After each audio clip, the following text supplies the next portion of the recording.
Super commando ध्रुव, आदमखोरों का स्वर्ग। सन 1944 का दहकता हुआ सवाल।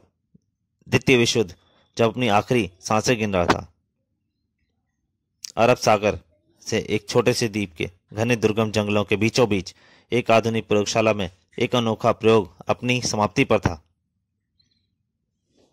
सालों की कड़ी मेहनत का नतीजा सामने आने वाला था। बाएं हाथ की कलाई पर दाएं हाथ से एक पट्टा बंधा, एक बटन दबा और पूरी प्रयोगशाला की बाकी सभी मशीनें सक्रिय हो गईं। सूर्य की किरणों का एक खास स्थान पर केंद्रित हुई और प्रयोग मैं सफल हो गया। अब मुहिम हिटलर को दुनिया का शहंशाह बनने से कोई नहीं रोक सकता। मैं अपने प्रयोग में पिछले 8 सालों से इतना मशगूल रहा कि मुझे दुनिया में कोई अंदर की खबर नहीं है। आज मैं सालों बाद रेडियो पर समाचार सुनने जा रहा हूं। खर खर कर के पे पे समाचार है कि जर्मनी के तानाशाह हिटलर ने आत्महत्या कर ली। जर्मन नाजी सेना के वरिष्ठ कमांडरों ने भी इस समाचार की पुष्टि की है। ताजा किर किर वो ट्रांजिस्टर तोड़ देता है। हिटलर महामहिम ने आत्महत्या की? नहीं नहीं, ऐसा नहीं हो सकता। इस बियाबान उजाड़ द्वीप पर मेरी सालों की मेहनत खाक में मिल गई। अब मेरा यह आविष्कार किस काम का? महामहिम हिटलर ने मुझ जैसे नाची जर्मन वैज्ञानिक पर भरोसा किया और मैंने सफलता पाने में देर कर दी, बहुत देर। अब मेरी जिंदगी का कोई काम नहीं। अब मैं भी नहीं वही राह चुनूंगा जो महामहिम हिटलर ने चुनी है। आह, चाकू का लंबा नुकीला और घातक फल पेट में दूर तक चला गया और बाकी बच्ची एक लाश, एक अज्ञात जर्मन वैज्ञानिक की जिसके आविष्कार से दुनिया को हिला सकने की ताकत थी। समय बीता। वह द्वीप अब लक्षद्वीप बन गया, भारत का एक अभिन्न अंग, और वह प्रयोगशाला घने और बीहड़ जंगलों का अभिन्न अंग बन गई। पेड़ों लताओं से ढकी दुनिया की नजरों से ओझल, और इसके साथ ही दफन हो गया उस अनाम वैज्ञानिक का आश्चर्यजनक रहस्य, परंतु हमेशा के लिए नहीं।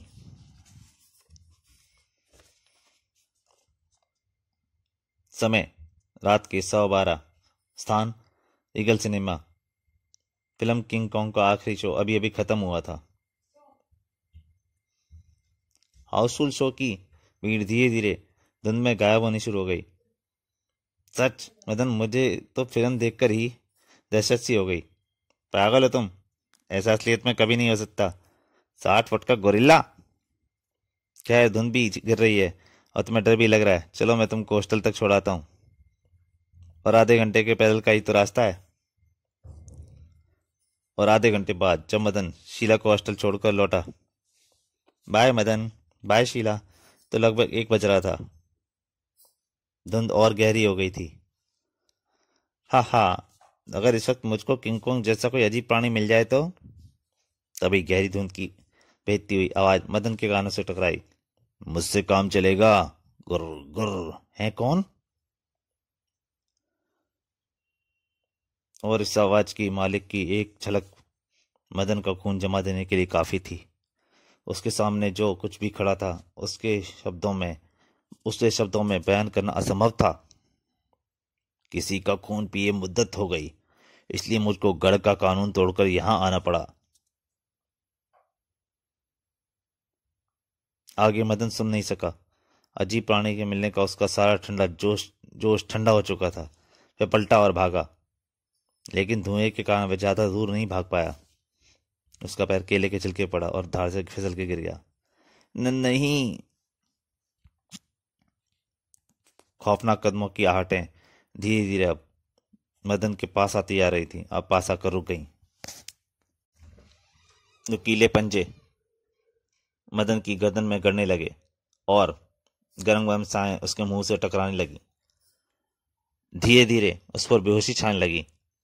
मौत के कदमों की आहट अब पास आती आ रही थी कि तभी एक मोटरसाइकिल की धड़धड़ाहट ने उसका ध्यान भंग कर दिया। धड़ धड़, कोई आ रहा है। खैर, उससे भी आने दो, मैं उससे भी निपट लूंगा। मैं अपनी बेहोश शिकार को छोड़कर पलटा और तभी तेज रोशनी से उसका पूरा शरीर नहा गया। परंतु भेड़िया मानव यह नहीं जानता था कि इस वक्त शहर में सिर्फ एक ही व्यक्ति मोटरसाइकिल पर निकलता है, और वह है सुपर कमांडो ध्रुव। मानव जैसा भेड़िया या भेड़िया जैसा मानव? ध्रुव ने पल भर निर्णय लिया और उस मोटरसाइकिल की स्पीड 80 पर पहुंच गई।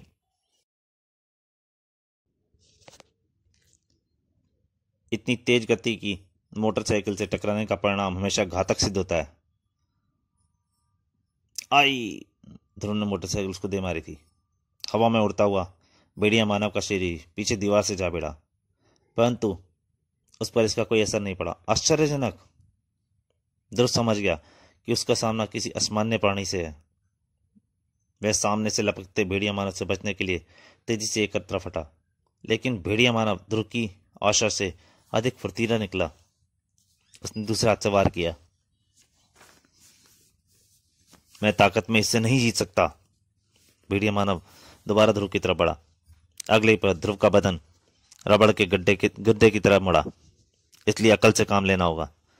और भेड़िया मानव का शरीर हवा में तेजी से उठा। ऊपर हाई वोल्टेज की बिजली के नंगे तारों से उसका शरीर टकराया।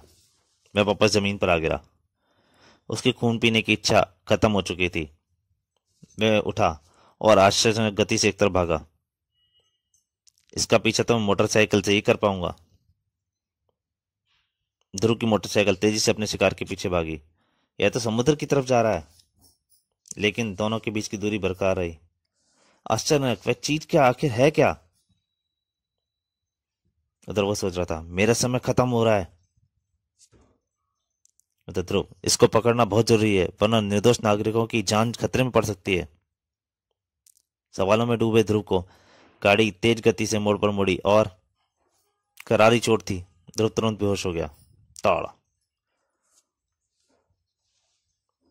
आवाज सुनकर आगे भाग रहा भेड़िया मानव पलटा। आप! और उसकी आवाज उसके गले में ही घुटकर रह गई, क्योंकि उसके सामने साक्षात मौत खड़ी थी। हाँ, मैं कमीने! इसने हमारा कानून तोड़ा है जगुआर। तुम इसकी गर्दन तोड़ दो। एक शिकंजा भेड़िया मानव की गर्दन पर कसा।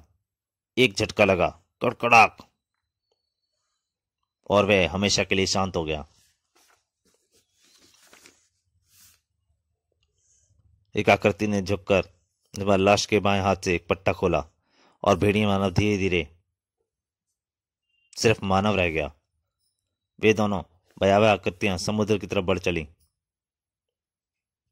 अगली सुबह, और डैडी, फिर मैं बेहोश हो गया। भेड़ी जैसा प्राणी, मोटरसाइकिल टक्कर झेल सकने वाला, दौड़ने की आश्चर्यजनक गति, हाई वोल्टेज बिजली की खास अंतर असर नहीं। पर मुझको तुम्हारा पूरा यकीन है। मैं तुमको सही व्यक्ति से मिलाने की कोशिश जरूर करूंगा। तो दोस्तों, आदमखोरों की पहला भाग यहीं तक। अगले भाग के लिए जल्दी आपके सामने हाजिर होऊंगा। तब तक के लिए नमस्कार।